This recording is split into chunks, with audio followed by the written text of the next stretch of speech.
Keeping a thriving aquarium can be challenging. There's a lot of research that goes into it. Then there's equipment, maintenance. When you think about all that, it can be a little discouraging. That's why today I want to share 5 things that I wish I knew back when I first started aquascaping. These are not things that you need to do. These are things that you don't need to do. They save me time and effort every day, and I hope they can do the same for you.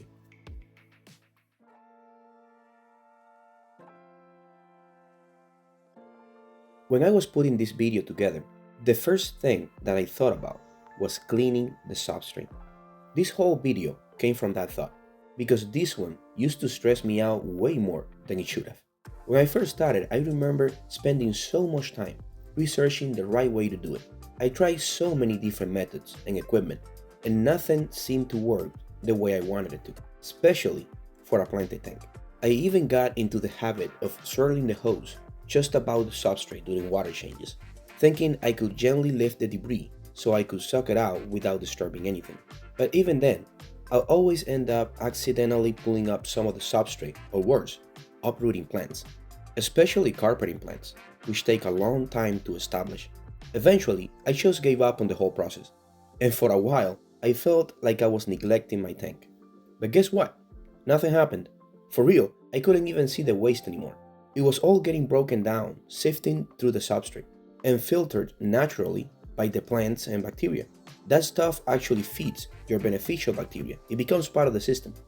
Guys, I'm not saying never clean your substrate.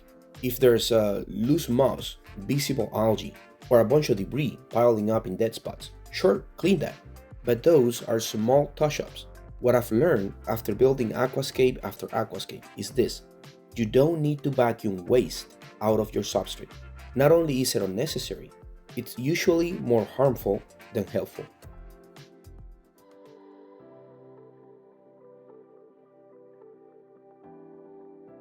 If you're trying to grow red plants and struggling with nitrogen levels, yeah, I've been there.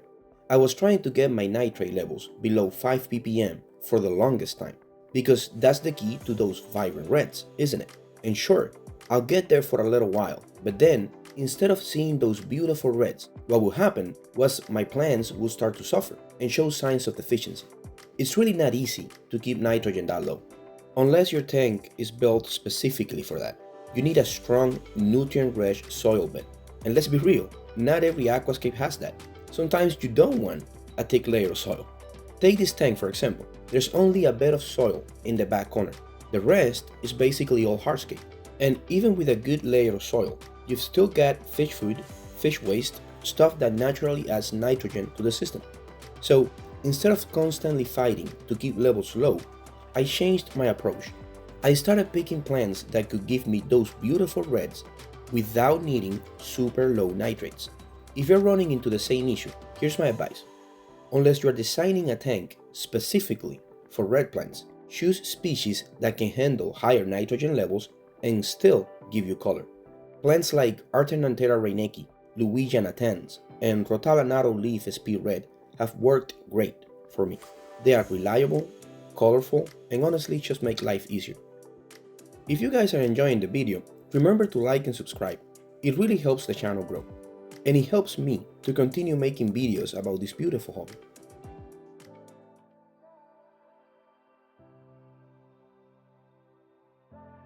Scraping algae off the glass used to feel like just another unavoidable chore. I've been there every week with my scraper, trying to keep everything clean so I could actually see into the tank. But eventually, I figured something out, and I wish I had known this way sooner. You only really need to scrape the glass if you don't have a good algae-eating crew. Once I added more Otocinclus to my tanks, things changed fast.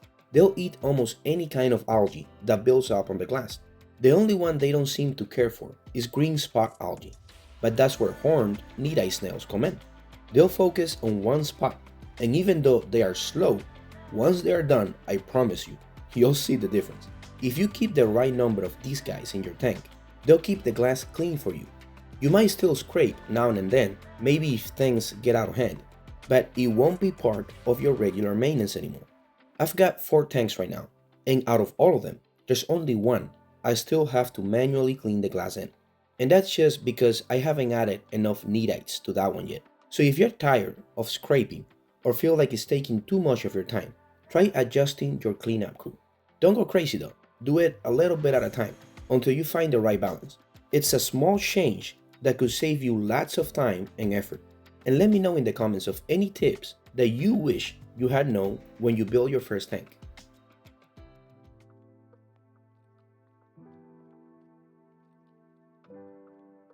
You've probably heard this before. You need special fertilizers if you're keeping shrimp. I definitely did. I've had a mano shrimp for years, so I never really worried about it too much with them. But when I started keeping cherry shrimp, I did a ton of research. Everywhere I looked, people were warning about copper. And yeah, most fertilizers have a little bit of copper in them, because plants actually need it. But apparently, that trace amount was supposed to be dangerous for cherry shrimp. So I played it safe. I set up a separate shallow tank just for them, and didn't dose fertilizers on that one. It was risky, but I wanted my shrimp to be safe. The plants grew slowly, but the shrimp were active, always grazing and exploring, and the tank looked pretty good overall. So now I'm going to tell you what I know for a fact. The amount of copper in most fertilizers is not harmful to cherry shrimp. I don't know about other Neocaridina, but cherry shrimp can take it. I know it because one day I bought some Risha and it came with a tiny hitchhiker, a baby cherry shrimp. I didn't notice until after I already added it to my 50-gallon tank. I figured it wouldn't make it, but weeks passed, then a month, and he was still there, healthy and growing.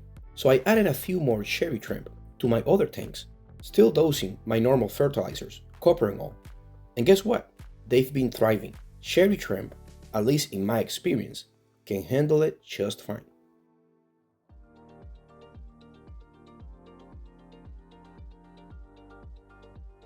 I left this one for last because I actually talked about it in last week's video, so check that out if you haven't already. But this is something I really used to believe in. If you want a healthy, beautiful aquascape, you need a big filter. That was my mindset. I used to run canister filters that were supposed to be for 50 gallons under my 30-gallon tanks, until I ran into a bunch of problems when I downsized from a 75-gallon tank to two 30-gallon tanks. I talked about that in more details on that other video. That experience completely changed how I think about filtration.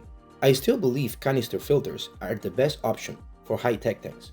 They give you strong, consistent flow, they don't take up space inside the tank, and they give you more room for biological media. Because unless you are setting up an aquarium that is self-sustained, which is a whole different deal, the surface area inside your tank by itself is not enough to keep a high-tech aquascape going. But what's changed for me is the size. I used to think oversized filters were a must, but now I know that you don't need a huge filter for your aquarium to thrive. I've been running small canister filters on most of my tanks, and they've been doing amazing. I really wish I've had known all these tips when I started aquascaping. I would have saved so much time and would have been able to build better aquariums. Please let me know your thoughts on this topic. I would love to read them.